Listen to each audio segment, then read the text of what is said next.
Yuba-Sutter.LIVE's local government live streams are presented by Plumas Lake Self-Storage in Plumas Lake, where lifelong local residents are helping other residents keep things safe, providing indoor storage units, outdoor RV and vehicle parking, moving supplies, and Penske truck rentals. Details at plumaslakeselfstorage.com.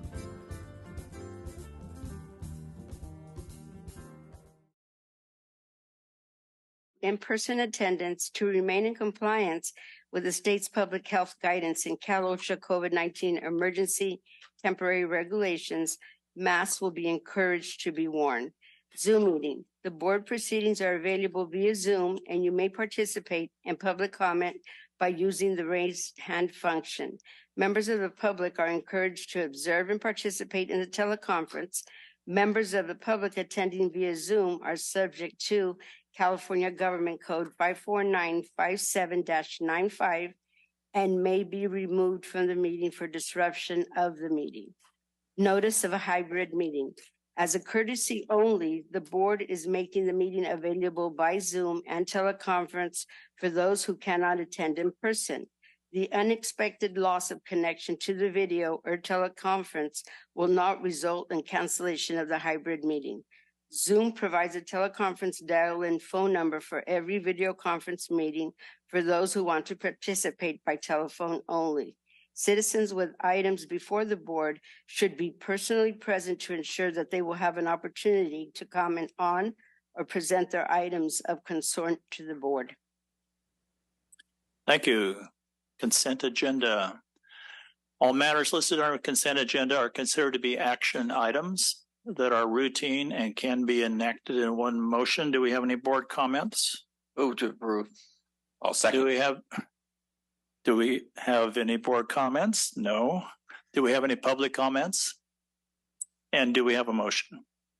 Move to approve. And a second? I'll second. All in favor? Aye. Anybody opposed? No.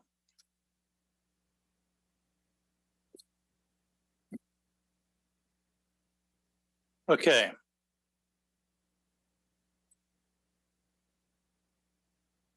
We have some presentations.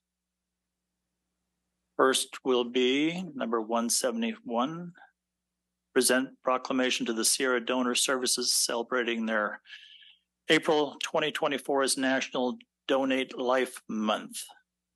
And I have a proclamation I'll bring down there.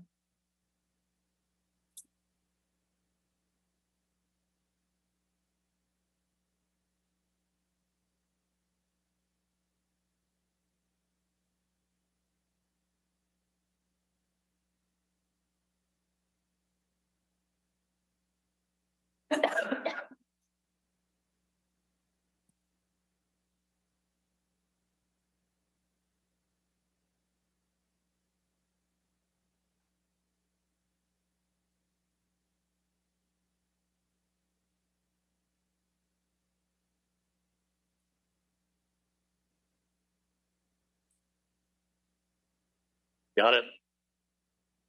These glasses aren't the best. Okay, we are honoring the April 2024 as National Donate Life Month. Whereas more than 100,000 Americans and 20,000 Californians are currently on the national transplant waiting list, and another person is added to the waiting list every 8 minutes. And on average, 17 people die each day while waiting for a life-saving organ transplant. And whereas the most effective way to address this health crisis is to educate and encourage citizens to commit to the following actions. Register your decision to be an organ, eye, or tissue donor in the National Donate Life Registry at donatelifecalifornia.org or at your local DMV. And learn more about living donation at donatelife.net. And whereas Sierra Donor Services serves as the center of a dynamic, interconnected system that involves donor families, local hospitals, and transplant centers across Northern California, including the greater Sacramento region, in the delicate and time-sensitive mission of saving lives through transplant. And whereas in 2023, Sierra Donor Services had its most successful year in nearly 40 years, making 442 organ transplants possible thanks to the selfless generosity of 171 Northern California organ donors. And the leadership of Yuba County, California feels that the Donate Life cause of saving and healing lives through organ, eye, and tissue donations of such imminent and worthwhile importance that now, therefore, be it resolved, the Yuba County Board of Supervisors does hereby proclaim the month of April 2024 as National Donate Life Month through the County of Yuba, and thanks Sierra Donor Services for making organ donations possible to the citizens of Yuba County. This is an extremely worthwhile cause. Why don't you introduce yourself and say a few words? Hi, everyone. My name is Kyla Aquino Irving. I'm the Senior Public Affairs Coordinator for Sierra Donor Services. We are the federally designated organ procurement organization in this region. We work with Ride Out Hospital, so we are present in Yuba County. In fact, the Yuba County coroner, Caitlin Morton, was going to accompany us today to receive this proclamation, just to show that people who need organs are all over our region, including here. I'm sure all of us know someone on dialysis waiting for a kidney. 80% of the waiting list is waiting for kidneys, sadly. Every day is Donate Life Month to me because I'm a kidney transplant recipient myself. Really? I was lucky enough 22 years ago to receive a kidney transplant, and that kidney has allowed me to carry my own child. So not only has it given me life, it's allowed me to give life. So there's no greater gift than to become an organ donor. And I'm profoundly thankful for each and every person who says yes at the DMV, adds that pink dot to their driver's license. They can make an immense difference to the lives of up to 8 people as an organ donor, and you can improve the lives of 75 as a tissue donor. So I'm here to say, if you remember one thing, it's to check yes whenever you can. And if you haven't done that yet, you can go to donatelifecalifornia.org to register. Have any of my organs expired? Not at all. Fun fact, the oldest organ donor in the U.S. history was a 95-year-old veteran who was able to give his liver. So you never know what organs are still viable. I think that is one of the common misconceptions, is that you may be too old or too sick, but that's not the case typically. Yeah. Well, it's a great story, a great organization. Thank you. So, thank you very much. Thank you so much. Sure. Yes.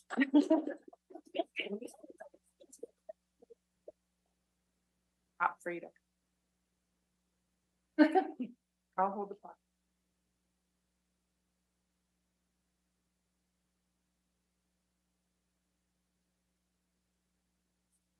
It's got the factoids on the website.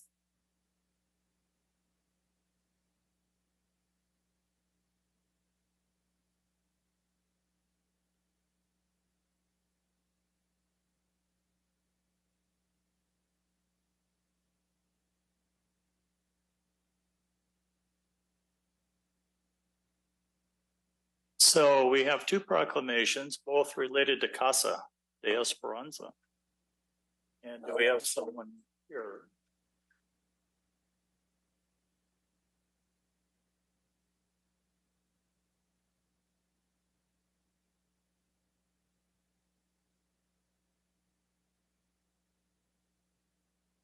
So April 2024 is Child Abuse Prevention Month.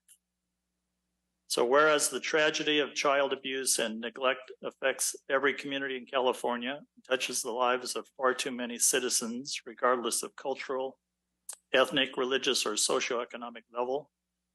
And whereas the threat to our children's welfare is demonstrated by steady increases in the number and the seriousness of reported cases of child abuse and neglect. And whereas if our children are to be productive adults, they should have the right to a childhood free from neglect, physical abuse, sexual molestation, and exploitation. And whereas it is recognized that primary prevention programs designed to work with children themselves, their parents, and caregivers within the community are successful in preventing first-time abuse situations. And whereas early identification and intervention are essential to successfully interrupting the generational cycle of abuse and neglect, collaboration among professionals, concerned parents, volunteers, and policymakers can help reduce the level of child abuse and neglect in our communities. And whereas dedicated volunteers and professionals are working to decrease the incidence of child abuse through prevention programs and coordination amongst agencies delivering services to child abuse victims and their families, and whereas the observance of Child Abuse Prevention Month provides an excellent opportunity for all citizens to reflect on this tragic crime, while rededicating themselves to taking an active role in child abuse prevention activities in their community. Now, therefore, the Yuba County Board of Supervisors proclaims April 2024 as Child Abuse Prevention Month in the County of Yuba, and encourages all residents to join with local community efforts in keeping all children safe, strong, and free. Mariana, Mina. Mina York has a couple of words from Casa Esperanza. Say after. But I guess I can introduce myself. Hi, my name is Mina. I'm the community for Casa de Esperanza. I've been at the agency for about a year now. Yeah, you're gonna be the one. I'm gonna be the one seeing you guys out in the public. We're just trying to make more of a public. Can't speak right. Do you have a little history on Casa? We've been around for almost 50 years. 50 years? Yeah, yeah. And then we're secret. What's that? Nothing. You guys Okay. will find out later. Okay. So we actually have a second proclamation for Casa. This is Sexual Assault Awareness Month, April 2024. Whereas sexual assault is an intolerable, violent crime with public health implications for every person as a victim or survivor or a family member, significant other, neighbor, or co-worker of a victim, survivor, and whereas no one person, organization, agency, or community can eliminate sexual assault on their own, we must work together to educate our entire population about what can be done to prevent sexual assault, support victims, survivors, and their significant others, and increase support for agencies providing services to victims and survivors. And whereas Casa de Esperanza has led the way in addressing sexual assault by providing 24-hour hotline services to victims, survivors, and their significant others, responding to emergency calls, offering support and comfort to those impacted by sexual assault during their medical exams, criminal proceedings, and empowering those impacted by sexual assault to chart their own course for healing. And whereas extending sexual assault must be, whereas ending sexual assault must include active public and private efforts to end sexual violence in collaboration with Casa Esperanza, including conversation about what sexual violence is and how to prevent it, how to help survivors connect with crucial counseling and other supportive services, and how every segment in our society can work together to better address sexual violence. And whereas staff and volunteers of sexual assault programs work year-round to encourage every person to end sexual violence and to support survivors by providing prevention, education, and survivor empowerment, information to schools, churches, civic organizations, as well as medical, mental health, law enforcement, education, and criminal justice personnel regarding sexual assault issues. And whereas Casa Esperanza has set an important example of how forging collaborative relationships between service agencies and organizations serves to improve the quality of service for those most profoundly and directly impacted by sexual violence. This setting, an important example for how the rest of the community might work together to speak out and find solutions to sexual violence. And whereas Casa Esperanza requests public support and assistance as it continues its efforts to bring real hope for freeing victims from tragedy of sexual violence to create a future where all women, men, and children can live free from violence and exploitation. Okay, now, therefore, be it resolved that the Yuba County Board of Supervisors, in recognition of the important work done by sexual assault programs in cooperation with Casa de Esperanza, hereby proclaims in the month of April 2024 that no means no.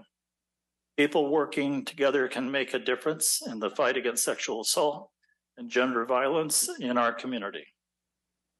It's a lot.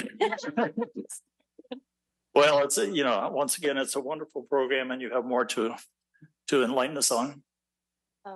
So CASA is an emergency shelter, help survivors of domestic violence, human trafficking, sexual assault, and child abuse. And so we not only provide them shelter, we meet them where they're at and get them to where they would like to be. I think at one point you were going to create kind of a separate physical location. How's that coming along? Very well. Yeah. Yeah, very well. If you guys follow us on Facebook, that was a little secret. Oh, that's the secret? That's a secret. Yeah, we actually have a business center now. And so we just signed the lease and everything. Big open house eventually. So follow us on Facebook for updates. Is it close to Casa or? No, it's not. It's going to be in a different county. It's actually here. Oh, okay. Yeah. Good. Because we serve Yuba County, Sutter County, and Colusa. Well, we appreciate the effort and it's certainly, unfortunately. All right, thank you very much.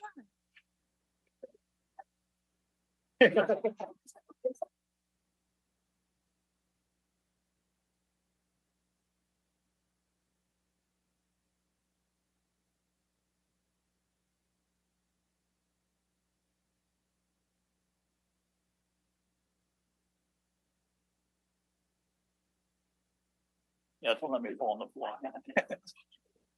So Mary, you want to read the public communications? Well, it's just Rachel. And I apologize in advance. Thank you, Mary, for buying me just a moment here. I failed to come in this morning and open this up, so I apologize. Got a little distracted with some other projects. So give me just 2 seconds to get this pulled up for you guys and we'll run through it in a timely way.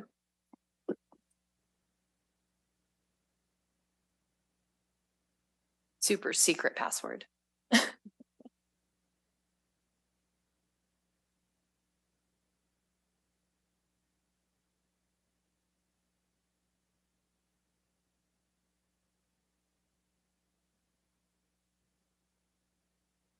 Mary, do I need to share screen? Okay.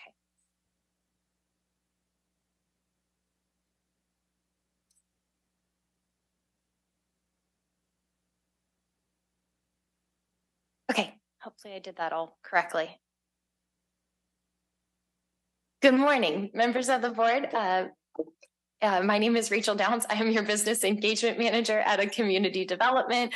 Each quarter, it's my pleasure to present to you a compilation of projects from our planning, building, public works, environmental health departments, and our airport, providing a high-level overview of kind of what's happening in development in Yuba County. And I always want to start that out by saying we are a large team and there's a lot of staff, many of which are in the audience today, some of which are listening in on their computers, and many of which are still back in the office just with their heads down, getting their work done. So we want to appreciate them and acknowledge them and all of the work that they do.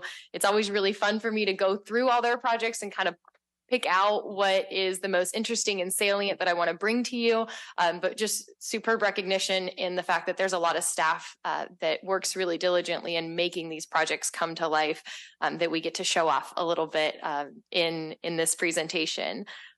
Before we get started into some of those specific departments, I want to cover for you 3 unique business development efforts that we've been working on, and that's going to be kind of our main highlight today, and then we'll get into the other departments.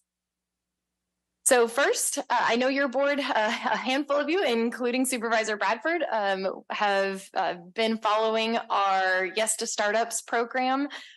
This has really been initially a collaboration between community development and our Health and Human Services Department, where we utilized money from the CalWorks program to support budding small local businesses, which in turn supports self-employment and job creation in Yuba County, which is in line with the funding source of the CalWorks program. Yes to Startups is really a business boot camp, if you will, followed by our local own rendition of Shark Tank. I want to give my graphic design intern, Alexi Hogue, some credit here for the custom logo and shark that she made for the program. So it just made it really fun. So businesses are able to compete in the Shark Tank style program and receive startup seed money to launch their vision. The course covers things like how do you write a business plan, how do you articulate your business's competitive advantage, and then go and seek out funding to get that business started up. Interest in the program was enthusiastic. We honestly had to do very little marketing, and we had over 64 applications straight out of the gate. We were really pleased with that. And in the future, we would like to expand the marketing and reach deeper pockets of our community. But knowing that we only had room for 30 participants, the initial response of 64 was quite exciting. Some of the examples of the applicants we had was from manufacturing a patented mobile basketball hoop to aerial imaging using drone technology, a handful of estheticians and artisan food makers. And these local entrepreneurs have really put their heart into improving their business plan and pitching their hearts out to earn this startup capital. It was really impressive to see them in January where they started to really where they are now. And I want to use Dave Nunez as an example there. When he first started coming to any of our meetups and the early stages of the program, he was the guy that had never sold a chip a day in his life. He would come, he loves tortilla chips and he loves to make them. He will tell you all about the temperature of the oil, the right tortilla, salting them at the precise right moment so they retain their salt and it's not all in the bottom of the bag. Very precise science to making tortilla chips. But he would show up with them in literally like zip top bags and he never sold a chip. By the time that we got to the end of the program, well, we're not even to the end, we'll get to that part, but we're midway through, let's call it the first pitch competition, which you can see here that we did on April 1st and 2nd. So that was round 1. He showed up with not only a new custom made logo, but actually his tortilla chips in manufactured packaging. So he's ready to go to market and get these on the shelves. He already had a handful of restaurants that want to buy in bulk of these tortilla chips. He's ready to get SKUs on these bags and start selling them per bag. So that's just a huge progress from somebody that's never sold a chip, didn't have it packaged, and is able to get these on the shelves in that short amount of time. And so a handful of others that have made it to the second round, which is going to be on April 18th. Sorry for those of you that see that at the bottom. April 18th is round 2 of the pitch competition. That's going to be at Bridge Coffee House here in Marysville. It is open to the public. Your board, as well as members of the public and friends and family, are all welcome to join. You'll have Dave's Chips, Elevated Artistry, RG Customs, Lost Market Nugget, actually the potential new owner coming in there. Emmy Lou's Hot Food, which is going to be a restaurant up in Brownsville, and a handful of others like Too Tall's Sweet Treats and Western Equine Wellness, just to name a few. These are really impressive small local businesses that it's been a pleasure to support. Additionally, I want to talk to you just briefly about our Yuba County On the Horizon dinner. The dinner is really intended to thank our local businesses and developers, where we're hosting a complimentary dinner on April 11th. This is our opportunity not only to show gratitude to those that are currently doing business in Yuba County, but also to showcase to them what's happening, quote, on the horizon in development in Yuba County. It's really partially stemmed from the impetus for this event kind of stemmed a little bit from this report and the quarterly development updates.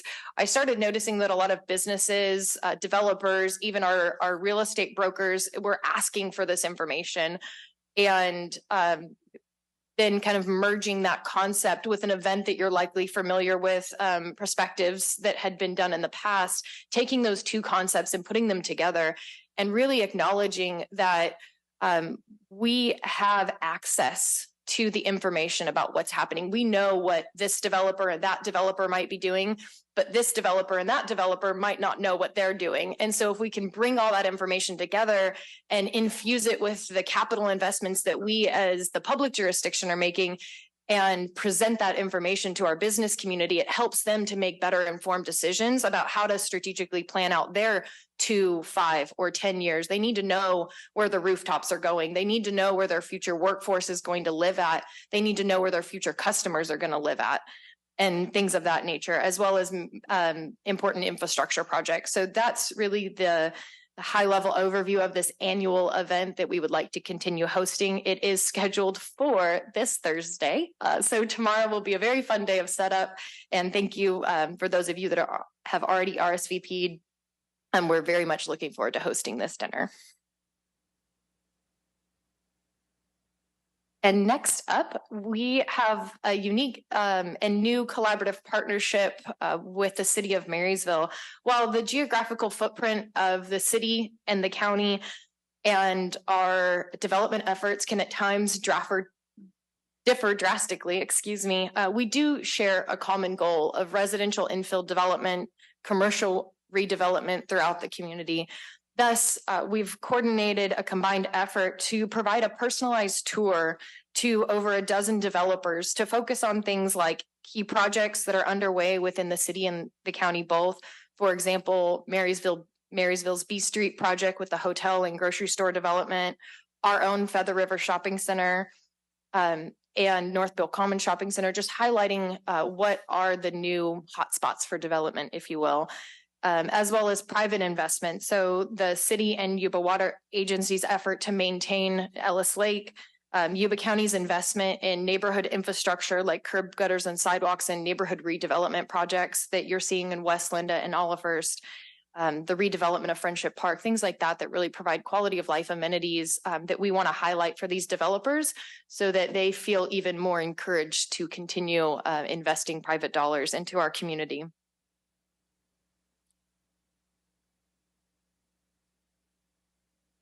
Before I move on, I just want to note that all three of those projects truly reflect the strategic priorities of your board. So I want to thank you for your investments and your support of our business development team and the effort that we're making on behalf of the county.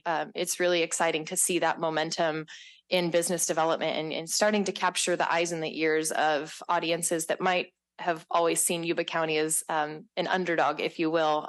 But the investments that we're making and the more that we're highlighting those, it's really grabbing people's attention and I think driving even more private investment.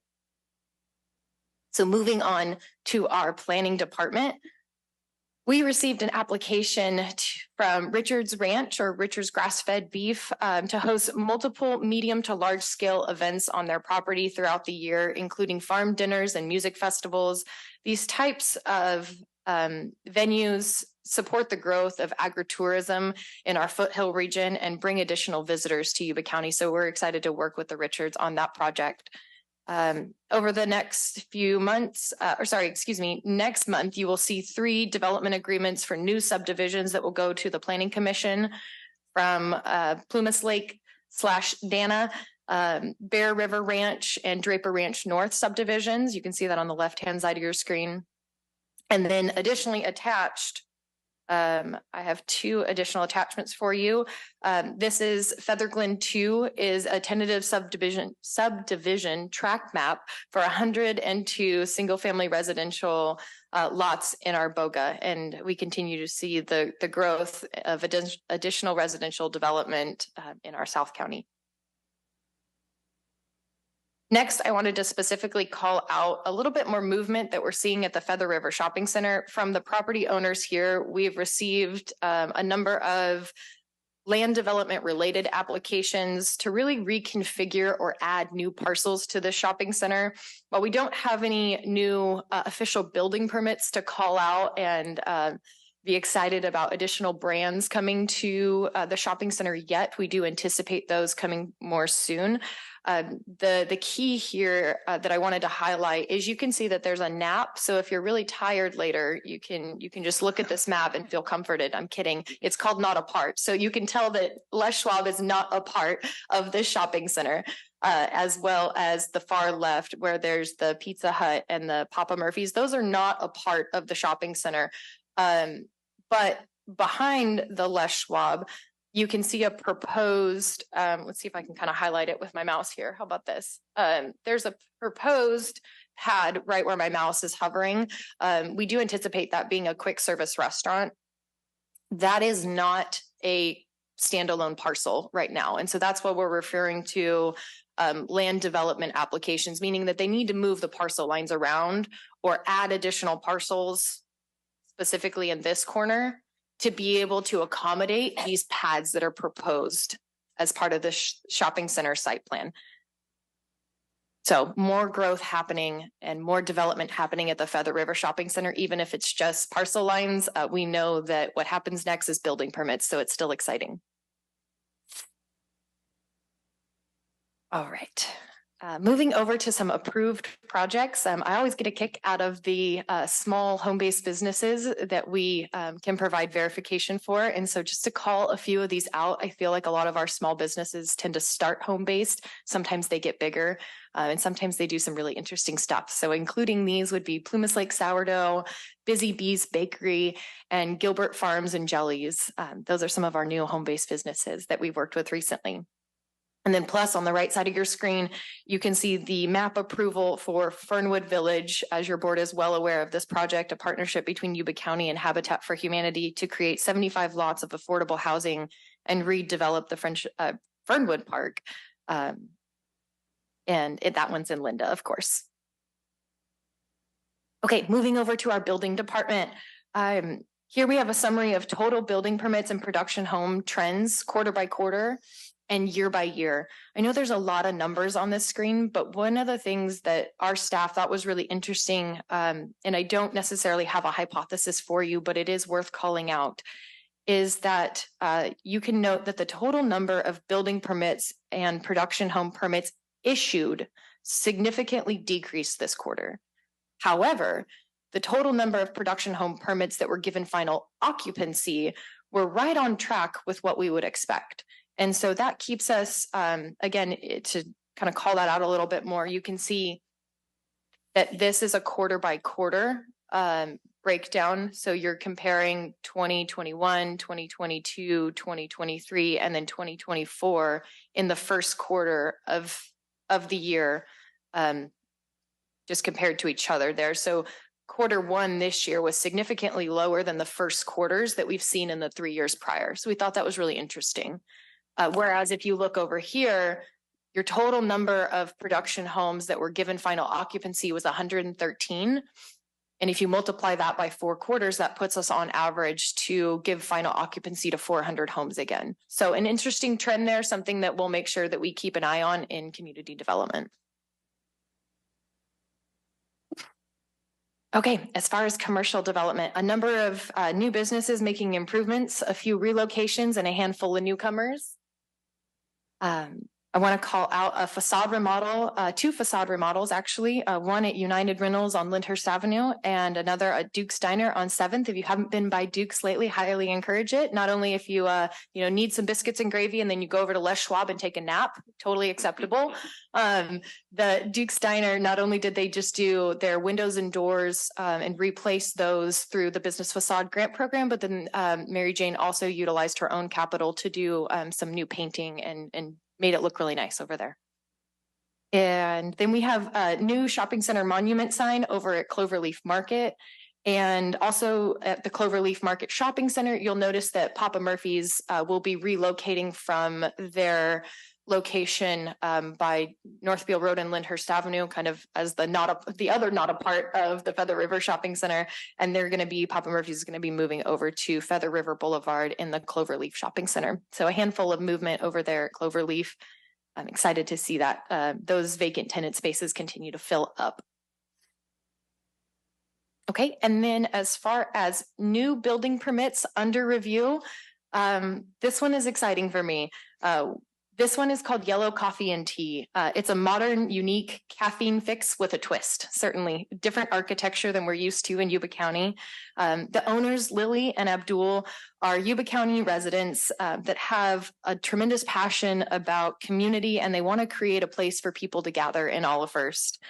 This is a draft rendering of their building. It is proposed on the north side of McGowan Parkway between Powerline and Fleming. To me, this project really embodies community development's Yes to Yuba mindset. In the beginning, I think I met them about 2 years ago. We helped them connect with our partners at the Small Business Development Center, who could help them build a business plan and cost out their profit margins and what their operations would look like.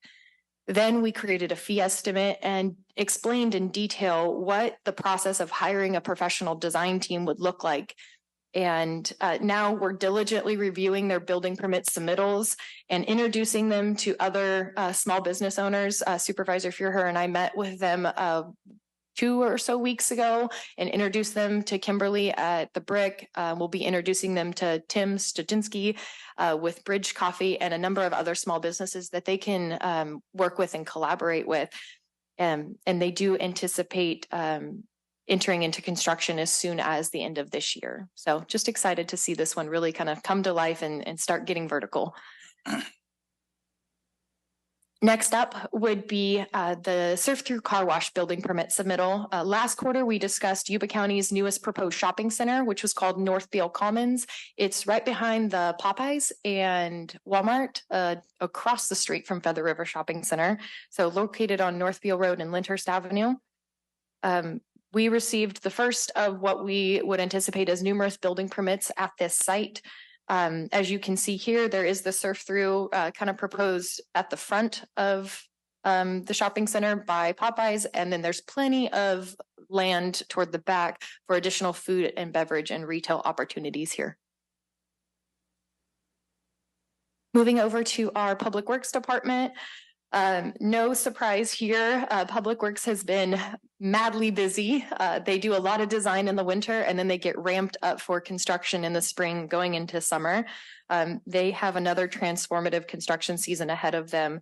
On the left-hand side, you can see what is proposed to go into construction this year, which is a Safe Routes to School project on Garden Avenue, the resurfacing project in Edgewater, and the bridge replacement for Los for Haley's in the foothills.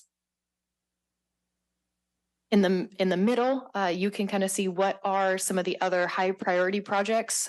These are complex and long durations in nature, and those are still making progress forward. And then on the right-hand side, you can see what's currently in design, and those will, over time make their way to the left-hand side of the screen to go under construction. So just a summary here of what Public Works is working on.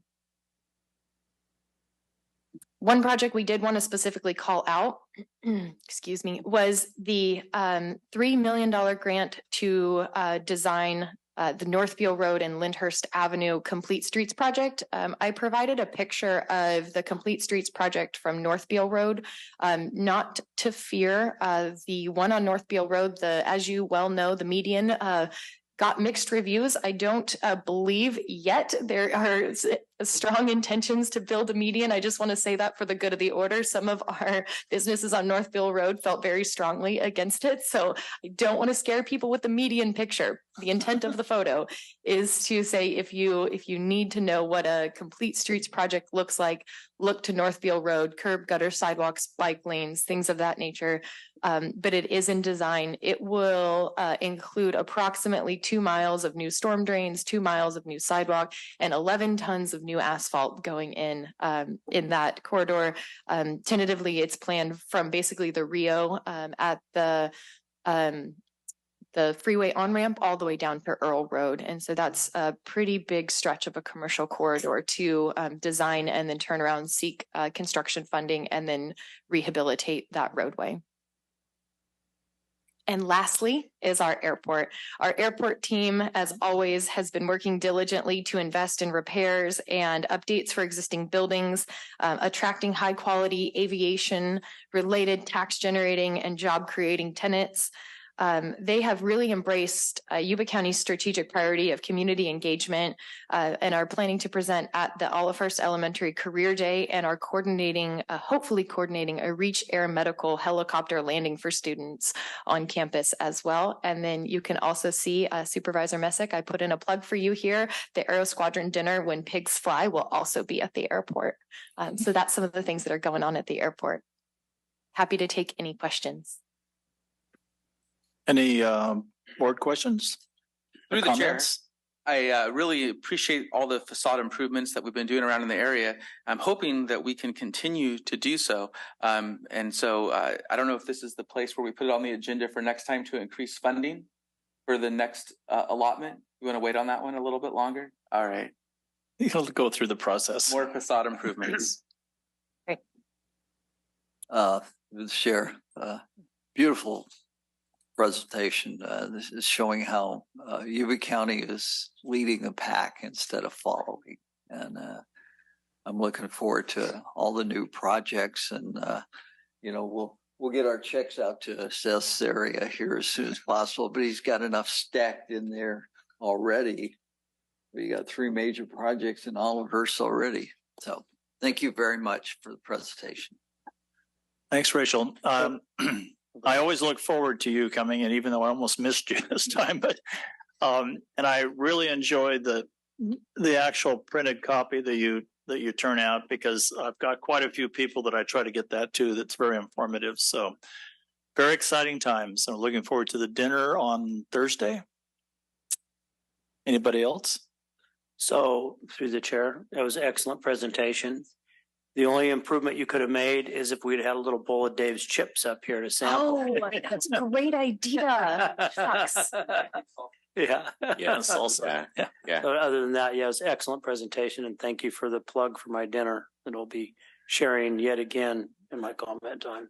Through the chair, I second the suggested improvements for the presentation for next time, and appreciate you coming. This is. I look forward to this every quarter. It's great for the board to see this, and it's even more important for the public to see this, all the wonderful things going on in the community. So thank you. Our pleasure. I should have thought about, as Supervisor Fear said, we had Dave's chips, we had Rudy's salsa, so my salsa, and then we had 2 tall sweet treats, had ice cream too. So we would have had a full meal, all your macronutrients well represented. Thank you very much. Thanks again, Rachel. Now, I think public communications, Mary. Yes, any person may speak about any subject of concern, provided it is within the jurisdiction of the Board of Supervisors and is not already on today's agenda. The total amount of time allotted for receiving such public communication shall be limited to a total of 15 minutes, and each individual or group will be limited to no more than 3 minutes. Prior to this time, speakers are requested to fill out a request to speak card and submit it to the clerk of the Board of Supervisors. Please note, no board action can be taken on comments made under this heading. And through the chair, we do have 2 cards, and it seems that we have no one via Zoom. So the first person is Tony Farley.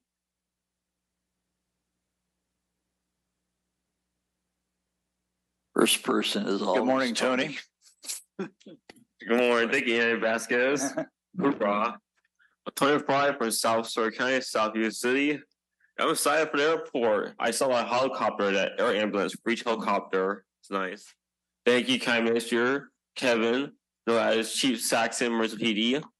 Thank you, County Council, the female attorney, like her. Thank you, Chair Don Blaze, District 2. Your cowboy too. Thank you, John Misk, District 5.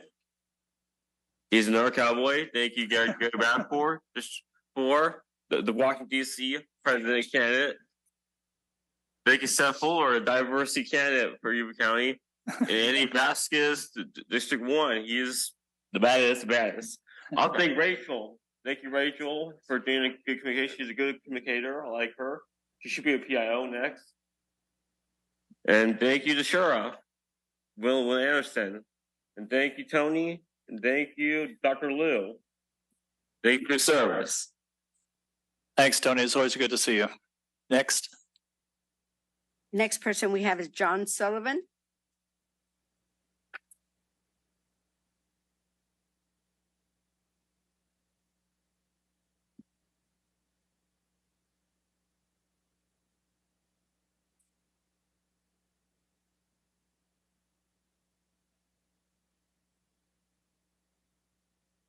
Hello, my name is John Sullivan. We are third and fourth generation California-born American family. California is where we live. We will continue to stand our ground with we the people. I suspended my business indefinitely last September because of the financial and political hostile environment. So many others have walked away from their businesses as well. We pay our taxes. Right here.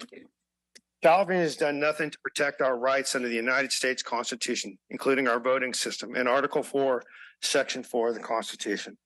Please read it.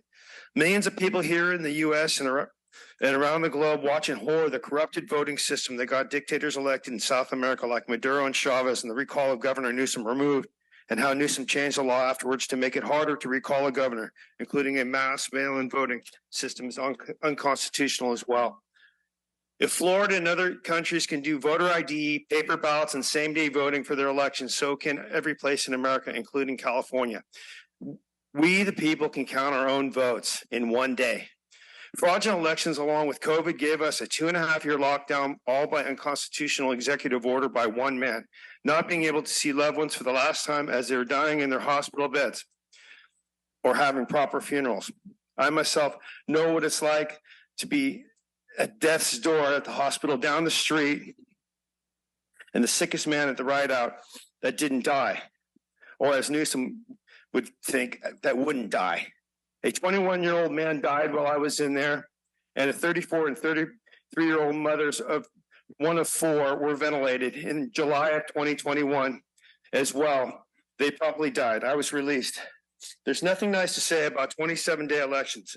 It's all stolen, 27 days for stalling. Job loss, sickness, and death from forced vaccinations.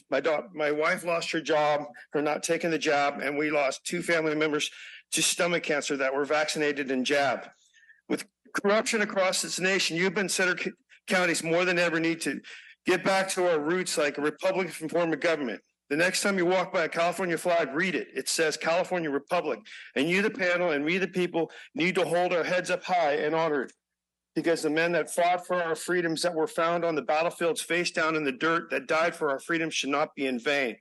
California is one of the most corrupt states in the nation. Yuba-Sutter counties need to rise above the corruption and behave like the Constitution we were founded on, like Huntington Beach with voter ID, or the disconnect between local and county government and we the people will only get further entrenched. The distance between we the people and big government is massive. It only gets larger every day. When free and fair elections are ignored and taxes, fees, regulations, and constitutional laws will only lead we the people impoverished tax slaves under government control, all while government employees never miss a paycheck and plan their next vacation. It's not sustainable. Thank you. God put me here today to give you this message. That's why I'm alive. And I'm wearing my 911 shirt because it was Donald Trump that was at ground zero during 911, picking up the pieces of New York. And this whole country, the world is on fire right now. Thank you. Thank you very much, and thank you for taking the time to express your thoughts. I think we have no more. So we're going to move to county departments. All matters listed under county departments are action items, which will be considered and voted on separately. The first one is 156. 150. Let me get my glasses. 155, 2024. Clerk Recorder, Registrar of Voters, accepting the certificate of Clerk Recorder, Registrar of Voters. So we have Donna.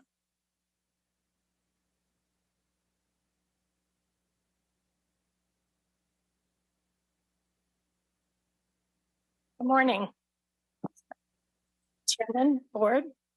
We're going to do this a little different than normally. Normally, we bring the election certification on the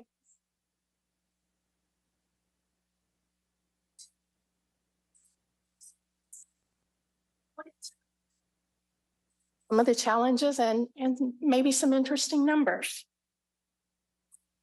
So at a glance, the primary election consisted of 7 federal offices, 4 county offices, 1 state measure, and 6 local measures.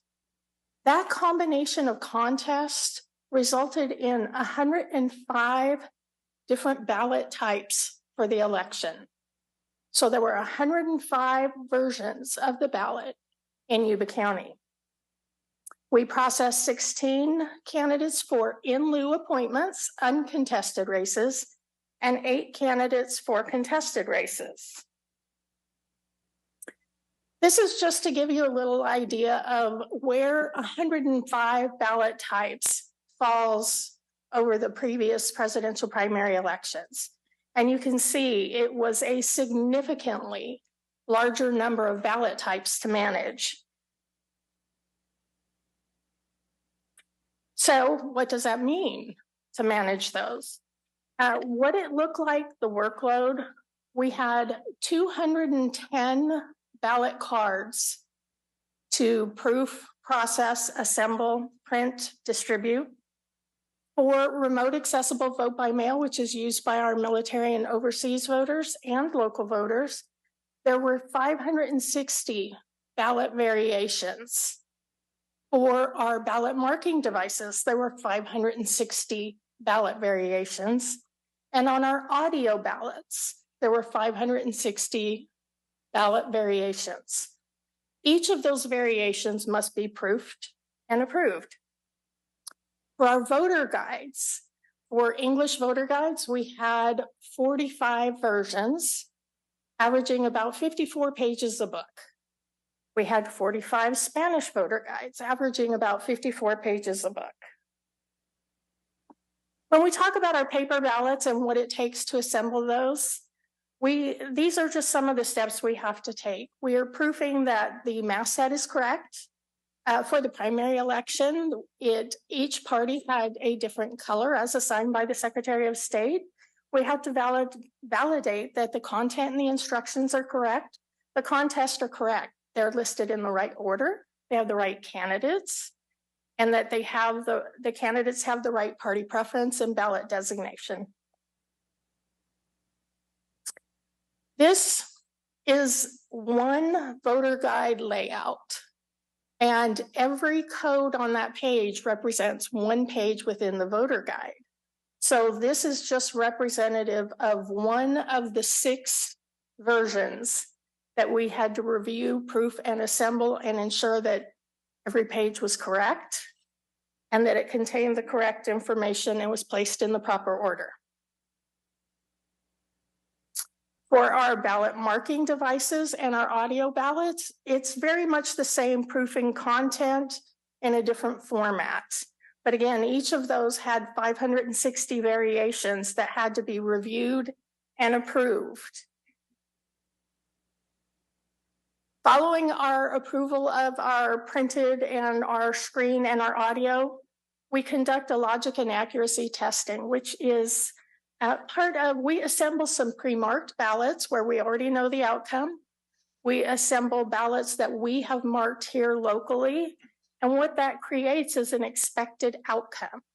We run all of those through every machine that is going to be used to tally ballots, and we validate that the outcome is what we expect it to be.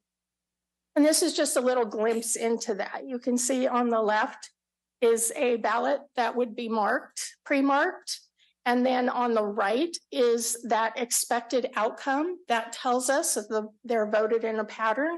And at the bottom is a collection of contests that we set here at the county that get added into the pre-marked test deck to determine that outcome. So, moving on to voting. For the presidential primary, the turnout was 36.16%. And you can see how that falls in comparison to previous primary elections. It wasn't the lowest, but it wasn't the highest. So we had 42,002 registered voters for the election, 15,187 cast ballots with a turnout of 36.16%. And you can see it's a little hidden there, but the vote by mail turnout was 31.55 and the precinct turnout was 4.6. Now I just have some statistics for you. Turnout within the supervisorial districts of the county. So you can see that Suite 5 had 48.9% turnout. Suite 4 had 39.66. Suite 3 had 26.37. Suite 2 had 34.13. And Suite 1 had 26.22%. Not by much. Now, this is representative of the total votes cast by party. So you can see that the Democratic Party had a 25.9% representation of the total votes cast. The Republican Party had 53.55% of the total votes cast.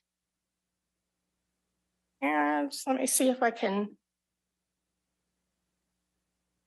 Get rid of that little I'm panel. not sure if I can move that. There we go. The American Independent Party had 0.97%. Green Party had 0.11%. The Libertarian Party had 0.47%. Peace and Freedom Party had 0.08%. And nonpartisan voters comprised 18.92% of that total vote cast.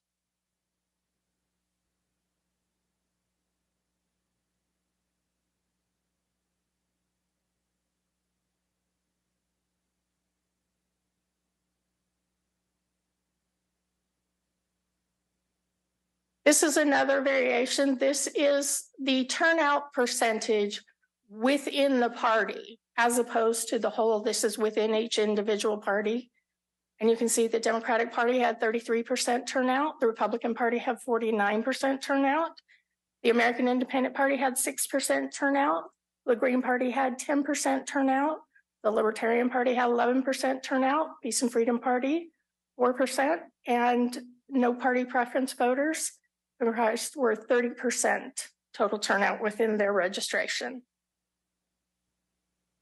So in summary, to summarize the election, the partisan primary election had some challenges, which we anticipated in some respects.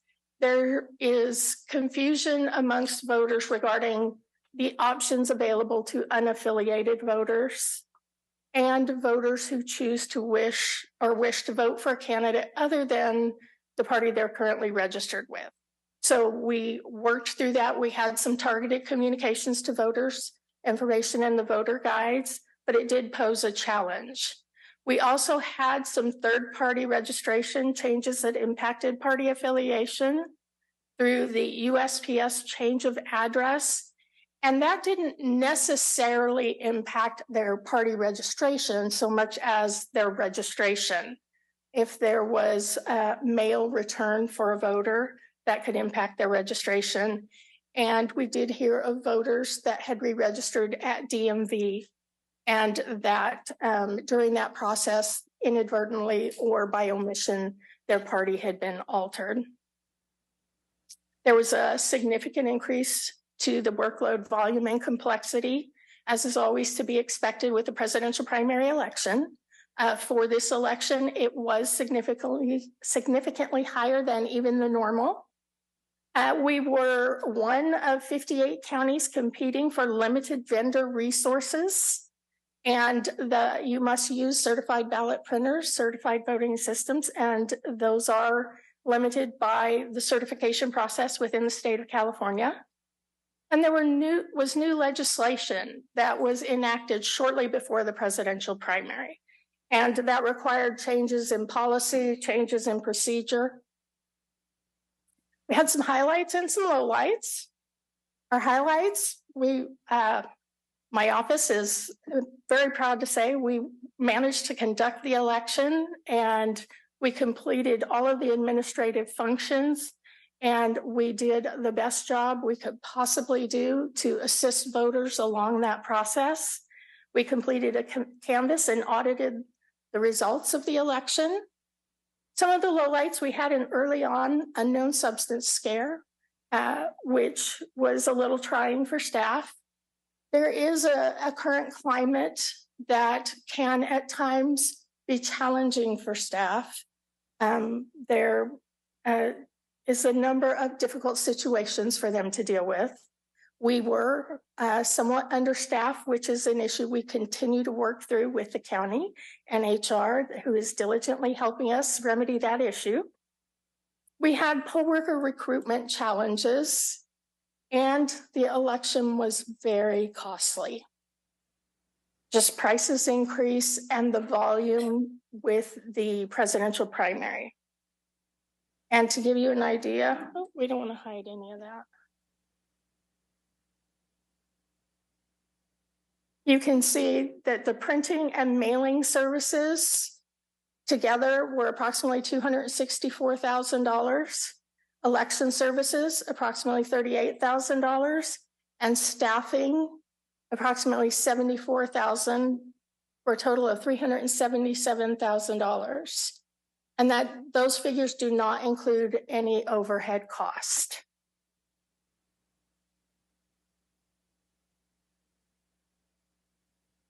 And that kind of completes my summary. At this time, we would like to ask the board to accept the certification of the March presidential primary election.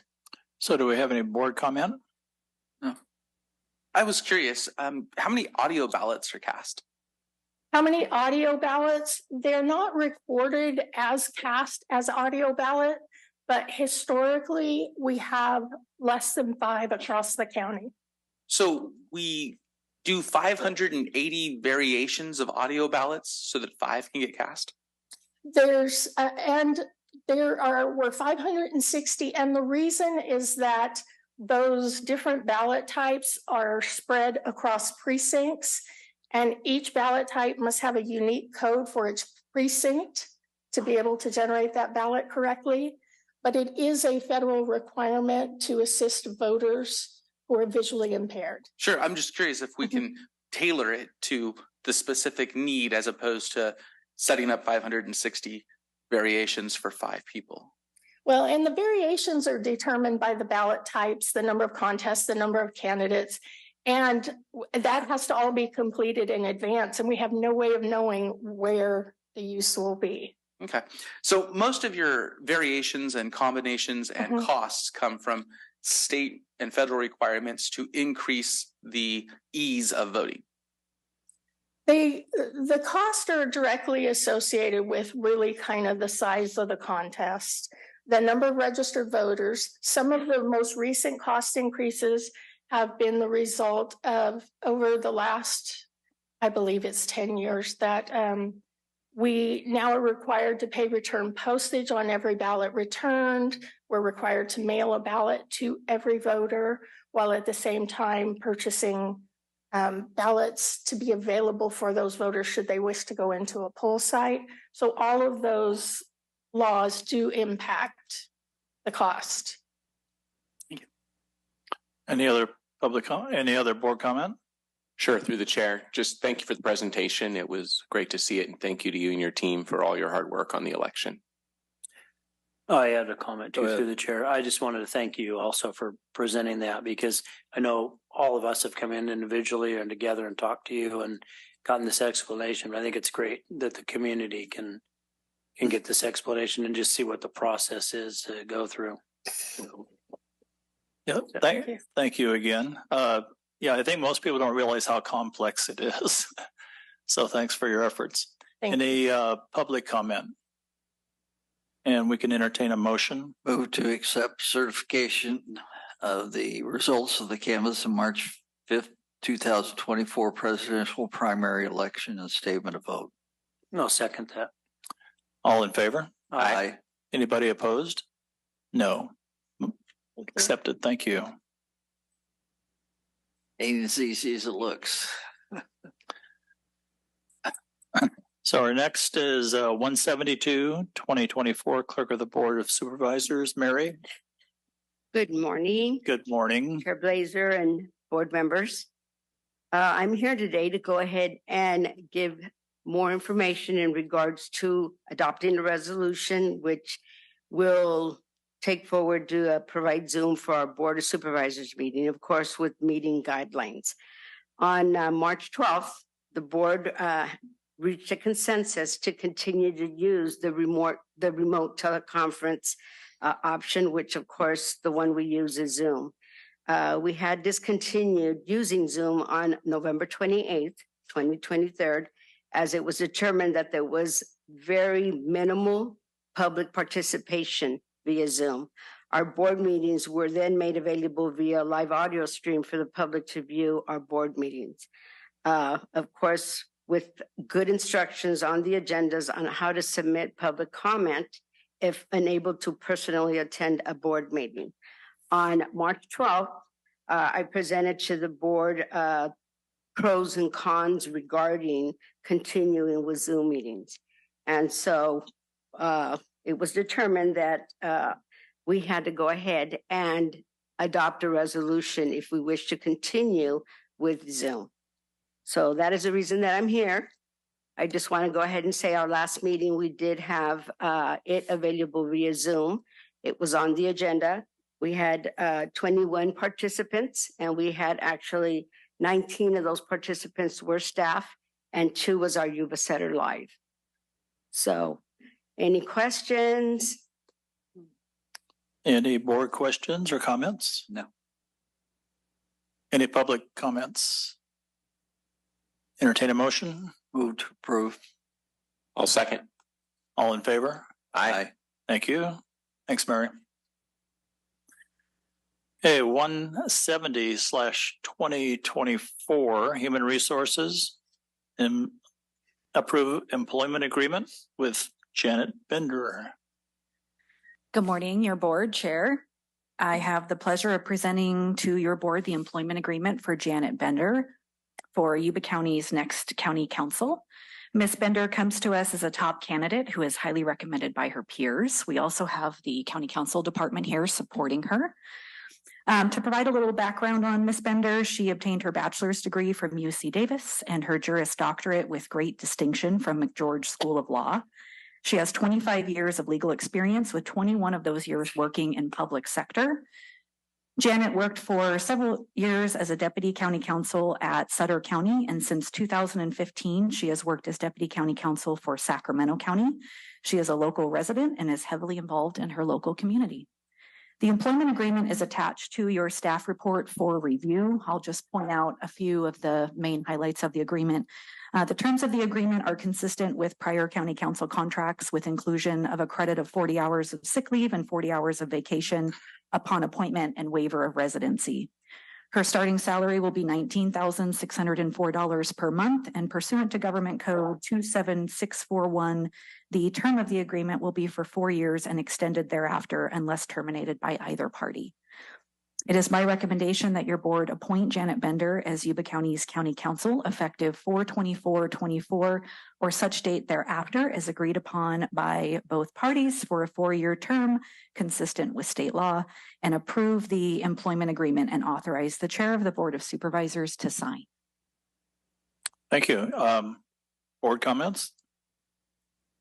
I think we're all very excited and good with this, but any public comments? No. A motion? So moved. A second? A second. All in favor? Aye. Anybody opposed? I think we're good. Thank you. Thank you. We have Ms. Bender here. If you'd like to hear a few words from her. I would love to hear Okay, a few thank words you. from her. I'll bring her up.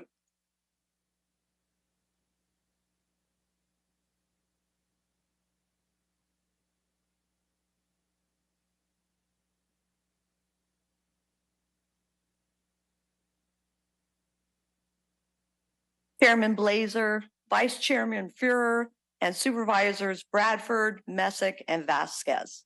I'm very honored that you have selected me to be your next county council, and I'm excited to take on this role. It's very meaningful to me that you are trusting me with the responsibility of county council, and I will work hard every day to preserve your trust.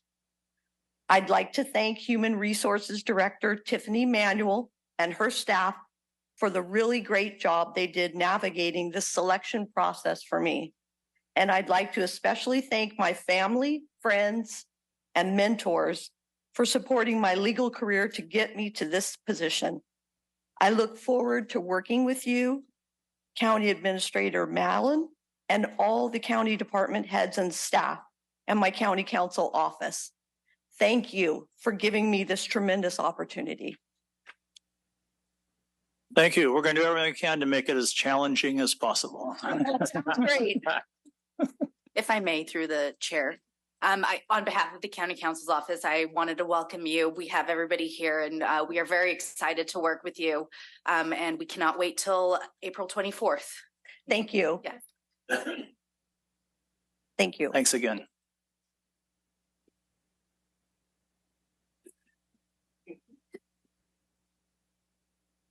So we're going on to 166/2024 County Administrator. Are you doing this, Kevin? Actually, Jamie Bartolome, she's on her way up with HHS, is going to present this item. Okay.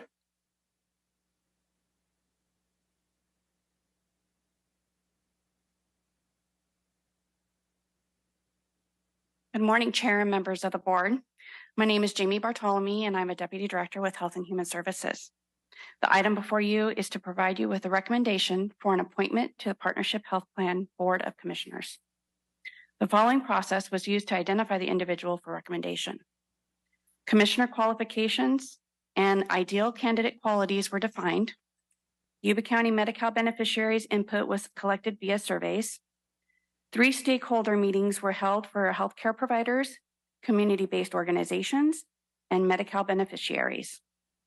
The clerk of the board advertised the vacancy and provided an application for a potential candidate to complete. This information was shared with all stakeholders from the healthcare provider and community-based organization groups. 2 applications were received by the submission deadline and evaluated by the Health and Human Services Director, Jennifer Vasquez, and County Administrator, Kevin Mallon, utilizing the previously defined candidate qualifications and ideal qualities. 1 application was received past the submission deadline that was not considered. The County Administrator and Health and Human Services Director recommend your board select Dr. Fong Liu.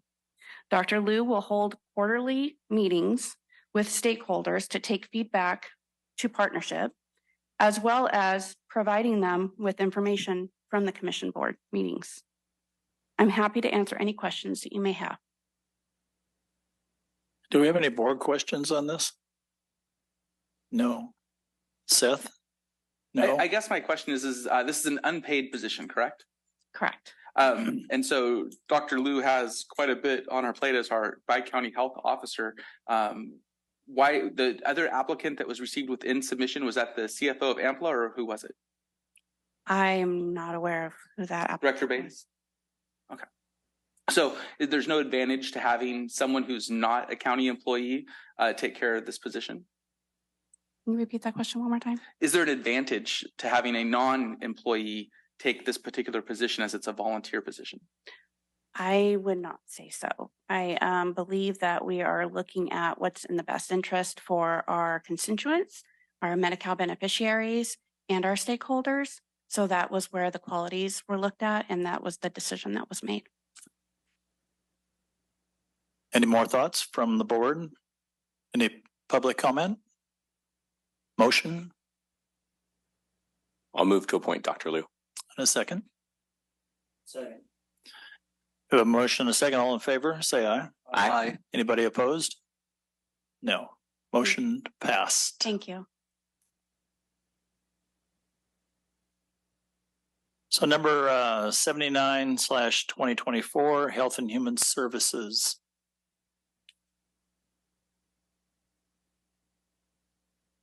Good morning, Chair and members of the board. I'm Melissa Shaw, Deputy Director of Public Health and Health and Human Services. Today, I bring forward for your approval a resolution to authorize the Health and Human Services Director to apply for, execute, and enter into a memorandum of understanding for homeless housing, assistance, and prevention program Round 5 funds, also known as HAP. In conjunction with Yuba County Community Development Services Agency, the Sheriff's Department, and Probation, a committee was formed to identify the most effective uses for HAP funds in Yuba County. Each entity involved in the committee has different responsibilities in serving the unsheltered population of Yuba County. This allows for an all-encompassing perspective to be applied when thinking about developing improved programs.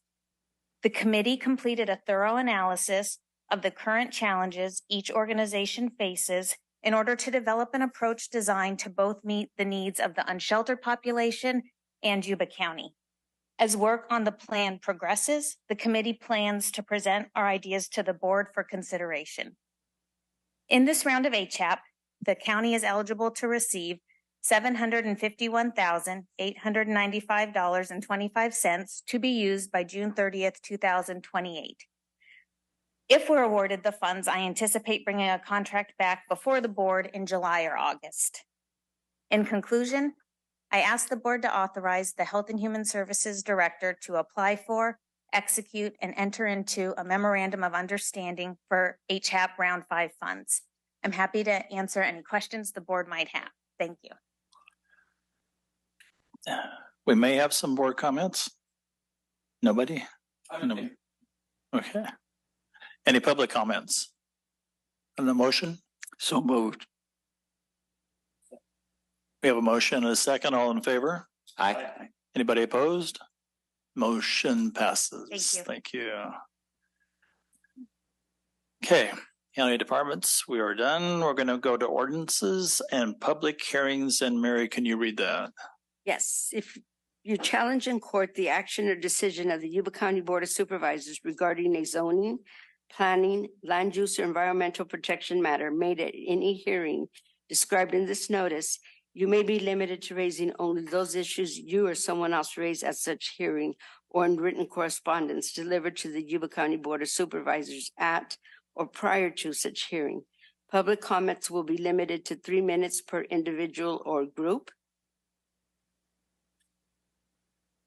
Our first item here is 91-2024, County Administrator Ordinance, hold public hearing, waive first reading, and introduce ordinance repealing and reenacting chapters 13.00.030, 13.00.31, 13.00.32, 13.00.42, 13.00.50, 13.00.58, and establishing chapter 13.00.056. Good morning, Chairman Blazer. Good morning, members of the board. My name is Jenna Shen. I'm the management analyst with the County Administrator's Office. Annually, departments are asked to review the consolidated fee ordinance to ensure that the fees charged by the departments reflect the true cost of the services. The review process was recently completed for the upcoming fiscal year with revisions submitted by Administrative Services, Information Technology, Ag Department, Clerk Recorder, Public Guardian, County Council, and the Sheriff's Department. The vast majority of the fee revisions involve repealing and reenacting chapters due to rising costs in services and supplies. In addition, there are some minor administrative changes to the names of the fees, either to be updated or to better describe the fee. We are also recommending establishing a new chapter for the Probation Department. The Probation Department is an approved facilitator for the Batterers Intervention Program, and the fees associated with running that program are included in the recommendation. In your board packet is a detailed summary of all the requested changes. At this time, on behalf of these departments, I would like just to provide a couple of highlights. Clerk Recorder and elections. Most of the fees under the Clerk Recorder increase $5 or less. These increases are largely due to the cost of supplies such as paper and toner. I would like to highlight, with the rapid changes in technology, elections is updating some of their fee descriptions to include other media. By generalizing this description, this allows the department to provide data on various types of media, which provides flexible solutions for their customers. And the Sheriff's Department continues to see a rise in alarm system responses. Because of the increased time spent, the Sheriff's Department has moved from a 3-year permit to an annual. This will help cover the costs associated with those responses. Overall, Yuba County continues to have some of the lowest fees in the surrounding area, even with these requested changes. Thank you for your time today. Staff will return to the board on April 23rd, 2024 for the second reading. Once approved, the ordinance will be in effect July 1, 2024. I'm available for any questions you might have at this time. I don't see any at this point. We're going to open the public hearing and we're right on it. Any board comments? Any public comments? Seeing none. This is going to be a, let's see, we'll need a motion and a second, and it's going to be a roll call vote. I'll move to close for public hearing, waive first reading, and introduce the ordinance repealing the I'll second. chapters. I'll second. Procedure-wise, I think we close the hearing after the vote. No. No? Okay, so we'll need a roll call vote. Supervisor Vasquez, Yes. Supervisor Blazer, Yes. Supervisor Fuhr, Yes. Supervisor Bradford, Yes. Supervisor Messick. Yes. Motion passes. Thank you. Thank you. Yep. Next is 154-2024.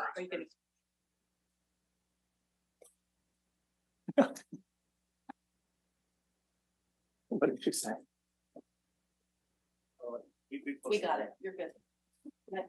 I will go ahead and read 154-2024, Community Development and Services Ordinance, hold public hearing, waive first reading, and introduce ordinance repealing and reenacting chapters 13.00.054, 13.20.100, 13.20.200, 13.20.300, 13.20.400, 13.200.500, and 13.20.600 of the Yuba County Consolidated Fee Ordinance Code. And we have, I know, Mike Lee, and who else is with you? Yeah, I'll introduce in just one moment. Good morning, Mr. Chair and fellow board members. Mike Lee with Community Development. And with me this morning is Melanie Marquez, our financial manager, our finance and admin manager.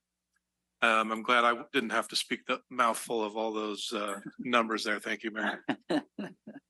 So normally I start off by saying that I'm excited to present to the board this morning. Unfortunately, I'm not super thrilled about presenting this item today because it does deal with fee increases. And generally speaking, nobody enjoys talking about fee increases. However, it is a necessary evil as CDSA is a fee-based service, a fee-for-service department. And without appropriate fees, it becomes increasingly difficult for us to provide the top-level customer service our constituents are accustomed to. That said, I'd like to extend a huge thank you to Melanie and the finance and admin team. They do work tirelessly behind the scenes, and they often don't get any recognition. So, and yet we rely on them tremendously. Over the past decade, we have strived to keep our hourly billing rates as low as possible. We want to be user-friendly and developer-friendly. Because of this, coupled with dramatic inflation and skyrocketing internal costs like the insurance and A87, this year, unfortunately, we must somewhat pay the piper. So with that, Melanie, you need to screen share that on Zoom.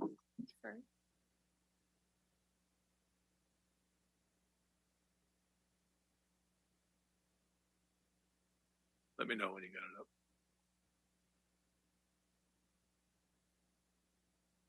Right.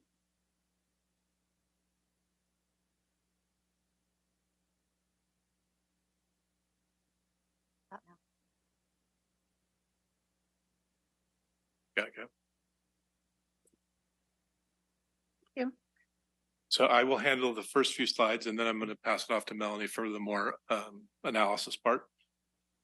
So as previously mentioned, fees are updated annually as part of a routine process. So this year we're going standalone from the prior item due to we have more sizable or significant changes. We're not going to discuss every line item obviously today in the presentation, but they are all in your board packet. One of the main points of discussion today is we are seeking an hourly rate adjustment that reflects changes in inflation and cost of services, and current rate is $157 an hour, and the proposed rate is $180 an hour. Also, just like to point out that there are some line item adjustments in the board packet for small increases or decreases in the number of hours applied to that item. Those adjustments come along with the hourly rate change. And then, as previously mentioned, with the ordinance adoption, the fees will take effect July 1 of 2024.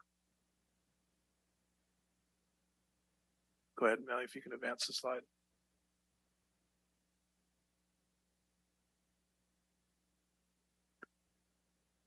So again, we're a fees for service department, and so we essentially need to recover our costs to operate.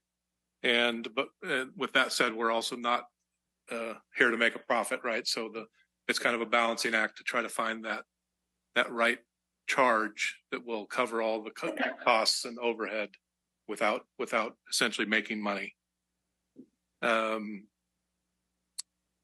One side note I'd like to mention also that this adjustment does not examine our development impact fees.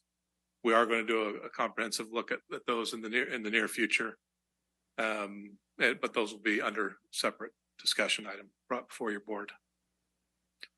And then with that, I'd like to pass it off to Melanie for kind of the fiscal analysis piece of this, and then I'll come back to me at the end.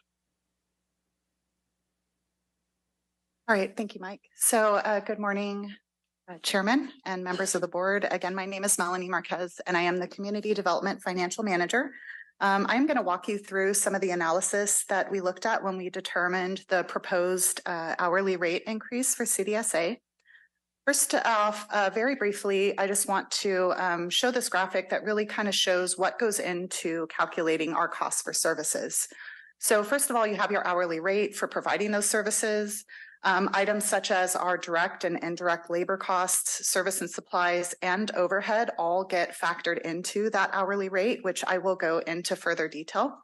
Also, the time required to perform the service. So all of our staff were involved in determining the number of hours that are appropriate for each of the services that we provide.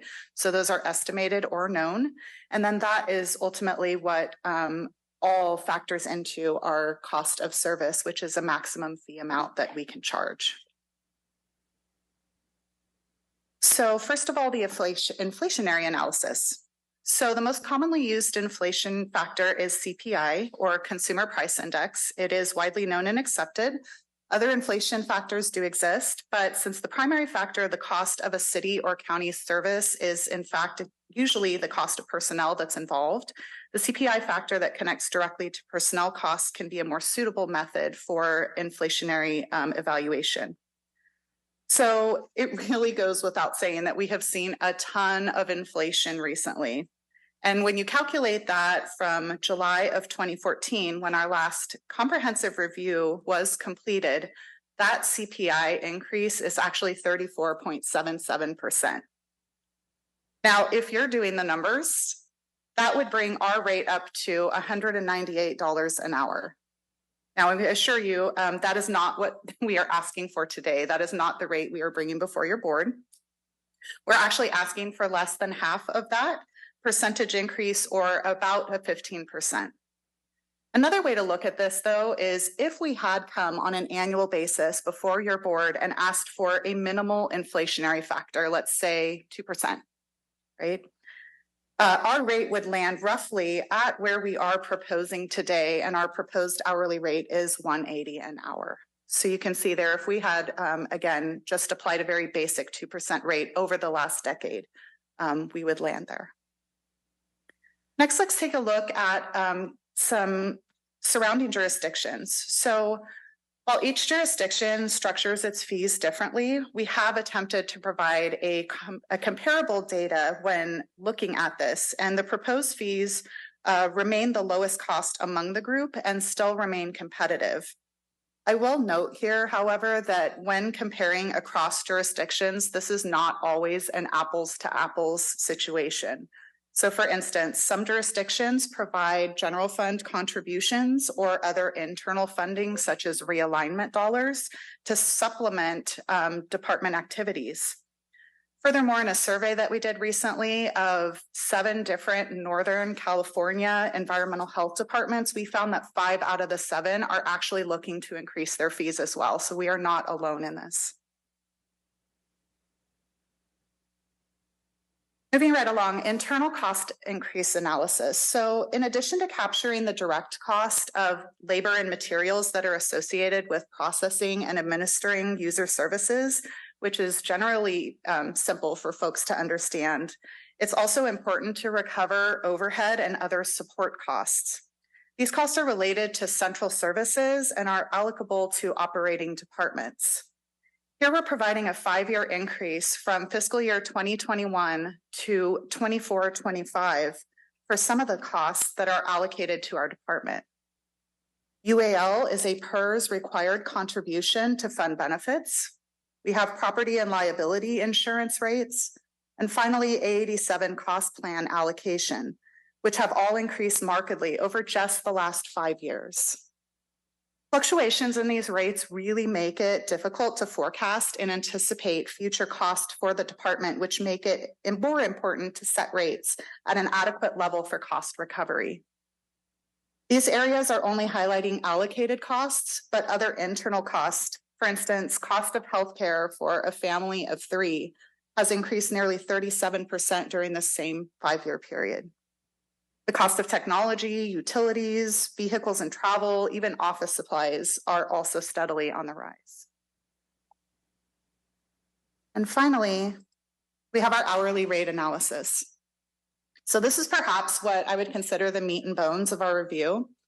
So the hourly rate review illustrates the analysis that's used to compare operating costs to the fee rate set in place. The proposed rate would be appropriate if your board were to continue generally seeking a full cost recovery.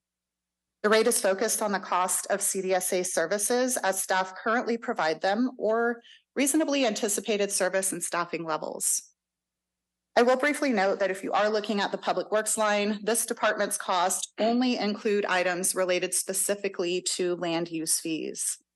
Total budget for public works is actually closer to 50 million, but we have removed all road fund, construction project grant expenditures and revenues so that we can improve accuracy.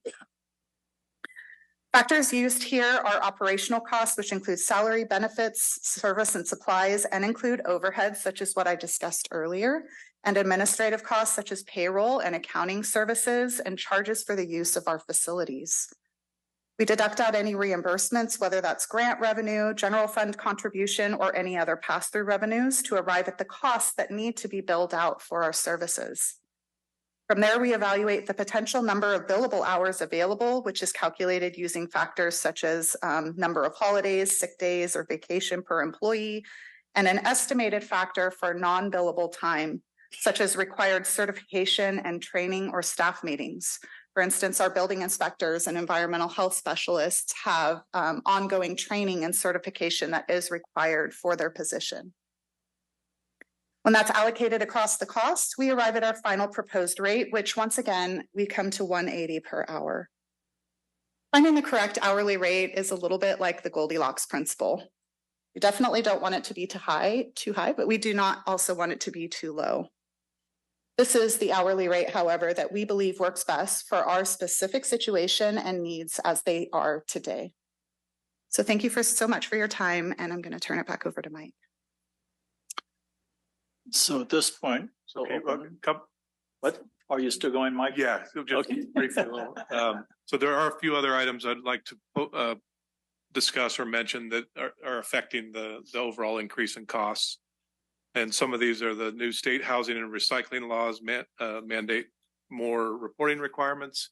And I would like to point out, I meant to previously, but forgot to. We are proposing to modify the CDSA admin surcharge from 7% to 8%. And that 1% increase is to help cover this SB 1383 unfunded mandate reporting requirements, which are comprised of we have to monitor all the tonnage of building construction debris on every building permit. We also have to monitor the proposed water usage and compost usage on all new permits. And then we are the investigation inspection service agency for compliance. Additionally, some other factors that affected our increased costs are there have been about 3 or 4 building code cycles since the building department has last modified or tweaked their hour usage or hours applied to each line item. And there's been many additional codes that have come out over that time frame. For example, the green code and fire sprinklers. CEQA reporting categories have increased, so additional time is needed to write CEQA documents. And then lastly, we've had an increase in recent times of previously not seen type developments, more multifamily housing, commercial type projects. And so we modified some of the line items using our actual time spent on those type projects and to take those into account in this proposed change. And the last slide is just an illustration or a visual to provide you with what the certain types of permits would cost under the current rate schedule and then the proposed rate schedule. And those on the proposed side costs, those do include the 8% instead of 7% surcharge, as well as any adjustments in the hours to the line items. And then with that, we're happy to answer any questions you may have. Open. So we will open the public hearing. Any board comments? I have one. It's very encouraging to see that you have a process of reviewing these rates on an annual basis. There are certain businesses and jurisdictions that wait too long to do that. And all of a sudden, they're looking at big increases instead of appropriate increases. So appreciate that part. Is there any public comment? Seeing none. I had one question. So the 15% increase from 157 to 180, is that from last year's 157 or that was from 2014's 157? So I think the 2014 rate was 147, I believe. Okay. And the last time, now I don't know, 2-3 years ago, I can't remember exactly. The rate was increased to 157 from 1. Okay, so it wasn't last year; it was previous to that it was 157. Correct. Yeah. And then the 8% surcharge, I misunderstood that. I guess in addition to the 180, there's just an extra 8% premium. And that's been at 7% since 2000 whatever 12, 14 or whatever we initially implemented the current program, and it's basically covers the 7% covered 2 main factors. That's general plan update. That's a huge expense that comes around every so often, and there's typically not a funding source for it. So we set up that to basically build up a bank over time to be able to update the general plan. And then the second component of that is the technology. Technology internally is ever changing. Certain IT costs, servers, updates, that kind of stuff is passed on to other departments. So we, again, wanted to set up like a bank account to build up a little stash so that we can cover these costs when they come up. So since we're redoing the rates, why not make the rate 195 instead of 180 with an 8% surcharge? In theory, I guess you could do that. The surcharge is set up for specific purposes. That's just the way we've done it. If I may, through the chair. So from my end of it on the finance side, it actually makes it a little bit easier on accounting when I have a separate line item, and that's simply for where those dollars are going. So our hourly rate is dependent on the department that is collecting or providing those services, and then our what previously was 6% went to 7%. Now we're proposing 8%. That actually does go into a separate fund, again, as Mike mentioned, for technology or for general fund update. The additional 1% we added to bring it to 7% was actually for affordable housing, and that was approved by your board in 2022 was the year that we brought that adjustment. So yeah. So I guess my question is that when we do the comparable of Sutter County's doing 187, we're doing 180, I'm happy, but then I'm really doing 195. Do they also have a premium surcharge, or no, they really have a 187? So I just for the apples and oranges part.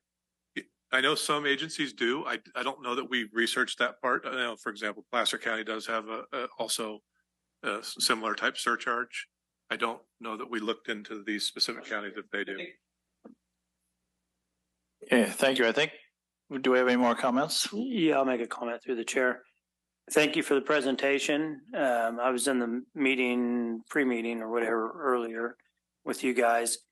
And it was, you guys explained it even better in there that, yeah, we hate to increase fees, but just for building permits and things like that. And if we don't, it comes out of the general fund to pay for that. So then everybody's paying for individual people's building permits. So it's kind of nice to note that to the public that these increases are necessary. Otherwise, everybody collectively is going to be subsidizing people's building permits when they're getting them. So that's a great point. Either that or we have to cut staff and services to fall within the reduced budget. One of those two.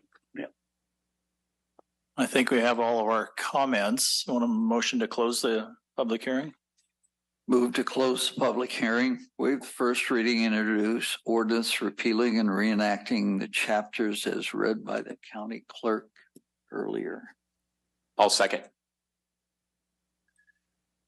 Okay. Roll call. We need a roll call vote. Supervisor Vasquez, Yes. Supervisor Blazer, Yes. Supervisor Fuhr, Yes. Supervisor Bradford, Yes. and Supervisor Messick. Yes. Motion passes. Thank you. Thank you. Appreciate it. Thanks, Mike. Thank you.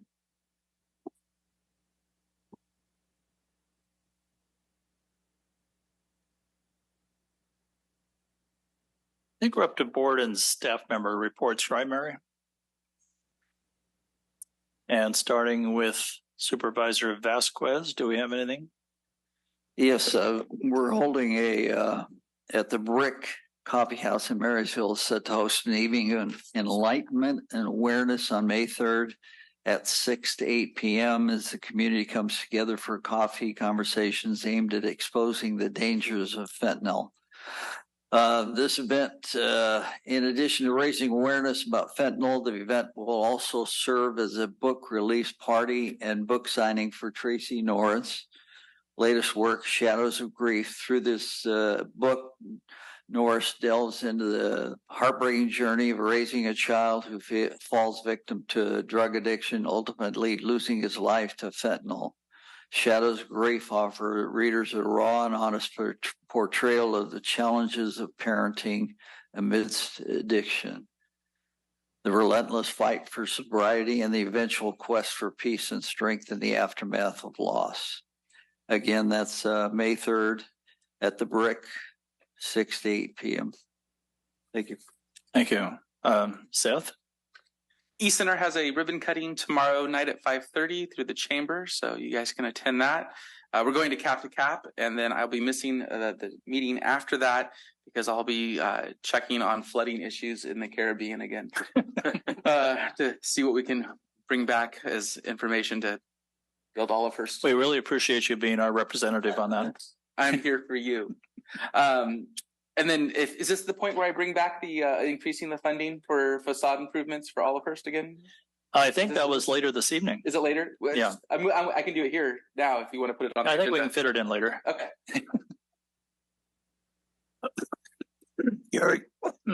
So a couple things. First, I really enjoyed attending the first day of the Yes to Startups Round 1. So it was great to see all those small businesses there pitching their ideas. It's an amazing program. Also last week, I had the opportunity to go with the Beale Military Liaison Council to Joint Base San Antonio. And I learned a lot of great things about the 16th Air Force and their information warfare mission, including the cyber component of that and how Beale fits into that. Beale actually, two of the wings out at Beale roll up to the 16th Air Force and help support that information warfare mission. So that's, of course, the reconnaissance, 9th Reconnaissance Wing, home of the U-2, and also the 548th Intelligence, Surveillance, and Reconnaissance Wing out there. So we also got an opportunity to see the basic training facilities that new airmen go to from across the nation, and also we're able to watch a graduation of 571 brand new airmen. So it was a great opportunity and certainly gave me a better understanding of how Beale fits into kind of the bigger Air Force intelligence and reconnaissance picture. So. Well, it is important that we reach out for all these various conferences and bring back as much information as possible. It's going to help guide the county. So thank you. Yep. Also, as mentioned by Seth, I'll be a cap to cap serving on the flood team and the transportation team, flood protection team, that is, and the transportation team. And I'm looking forward to the On the Horizon dinner on Thursday. Who's going from supervisors? 2, 3? 3. Okay. Am I up? Yeah. Okay. As mentioned earlier, I'm going to cap this week with these guys. I'm going to bring this up again. I really think we ought to have our supervisors' comments at the beginning of the meeting when all the chairs are filled up, instead of the end when half or more of the people leave. And then we can set up an ad hoc committee to study that over the next year. Okay. And then I'm going to pitch my dinner. My other role that I am in. I'm commander of the Yuba-Sutter Sheriff's Aero Squadron. We're a volunteer group of pilots that fly around Yuba County Sheriff deputies, Sutter County Sheriff deputies, code enforcement from both counties. And we're having our first ever fundraising dinner May 4th out at the airport on the tarmac. Our theme is When Pigs Fly. We're going to have pulled pork tacos. Thorcat, a local band, be playing music. All the typical raffle items, guns, and quite a bit of other gear. So I encourage everybody to, if you're on Facebook, go like our page, Yuba-Sutter Sheriff's Aero Squadron. I was on 93Q this morning at 7 a.m. pitching the dinner. I'll be sharing that on my Facebook. And there's a link there to go buy tickets online, or you can call me and I will provide you tickets. And we're selling tables and also looking for raffle donations. Thank you. Council?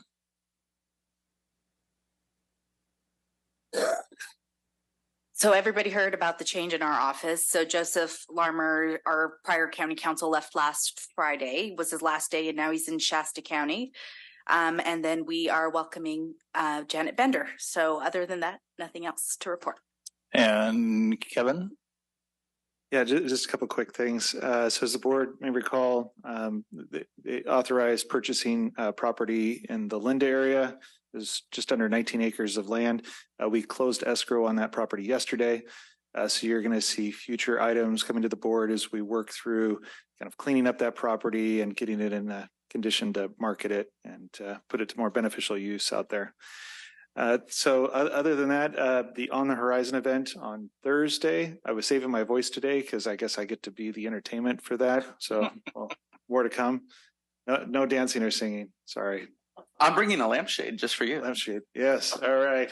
Yeah, but working with Rachel on that, make sure we convey the message for the event that, there's a lot of things on the horizon here in Yuba County. So that's all I've got. So, Mary, did you have anything else? Nothing, thank you. Okay. Last week, we hosted a town hall for the Agency on Aging, Area 4. We had a pretty good turnout. There was about an hour and a half of discussion about aging and planning ahead and all the various support that you can get from Agency on Aging. So that was very worthwhile. Before we go to closed session, we're going to close in memorial of Mary's brother-in-law, Stephen Bueno, who passed away recently. And I think that's it. And we're going, yes, we'll take a 10-minute break for a little bit of social interaction, and then we're going to close session.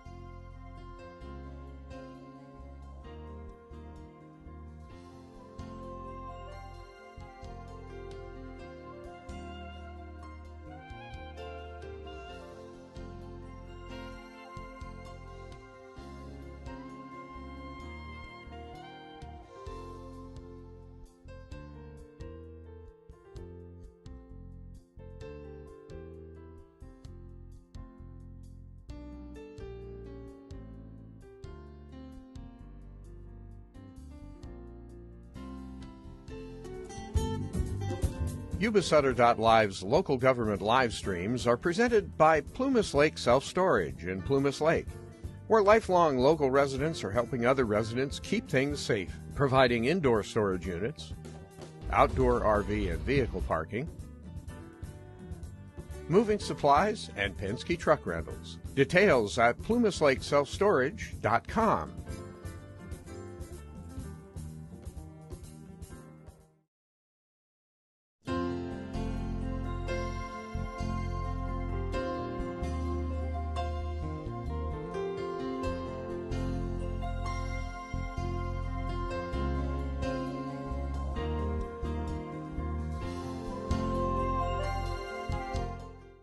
Hi, I'm Neil Goforth of Comfort Keepers of Yuba, Sutter, and Nevada counties. Caring for elders or even yourself has challenges. Comfort Keepers of Yuba, Sutter, and Nevada counties can help you address today's issues and plan for tomorrow with in-home and specialized care for you or your family members. Call us at 530-749-8800. Comfort Keepers of Yuba, Sutter, and Nevada counties.